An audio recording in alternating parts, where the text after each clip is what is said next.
চিনেননি কেউ? দেখেন তো ওই বেদের বাড়ি বলে শিবচর মাদারীপুর, দেখেন তো চিনেননি?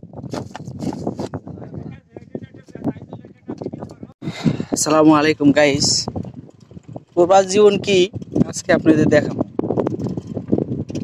দেখেন এইখানে মরুভূমির ভিতরে কিছুই নাই, ঠিক আছে? মরুভূমি এইখানে 3 কিলোমিটার তালায় আসছে সাইকেল, ঠিক আছে?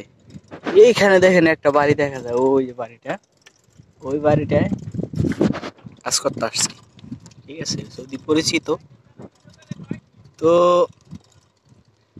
এখানে যাই দেখি বাঙালি কাম করতেছে, তাও আবার পরিচিত লোক, ওই যে দেখা যাইতেছে, ঠিক আছে? তো এত দূরের ভিতরে যদি বাংলাদেশে বা অন্য দেশে কোনো বাড়ি হইতো, জানো দরজা জানলা করে নিয়ে যেত। কিন্তু মরুভূমির ভিতরে একটা বাড়ি উঠে রাখছে, সমস্যা নেই, দেখাই যাচ্ছি আপনাদের। এই ফোলা পান্ডিরে চিনেননি কেউ? দেখেন তো ওই বেদের বাড়ি বলে শিবচর মাদারীপুর, দেখেন তো চিনেননি? আইজুল ভাই কতদিন হয়েছে আইছেন সৌদি আরব? 5 বছর। কি কর, বাড়ি যাবেন না? বাড়ি যা কি করবেন মিয়া? বাড়ি যা বিয়া শাদি করবেন মিয়া, বাপ মা আছে। ওই যে আমার মামু আছে 10 বছর ধরে,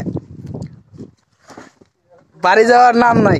এই যে বিয়ে আছে 10-12 বছর ধরে, এটা বিয়ে ইয়াগো বাড়ি শিবচর। কেউ চিনে থাকলে কমেন্ট করে জানান। দেখেন কি কাজ করতেছে, মরুভূমির ভিতরে বাড়ি ঘর কিছু দেখা যায় না।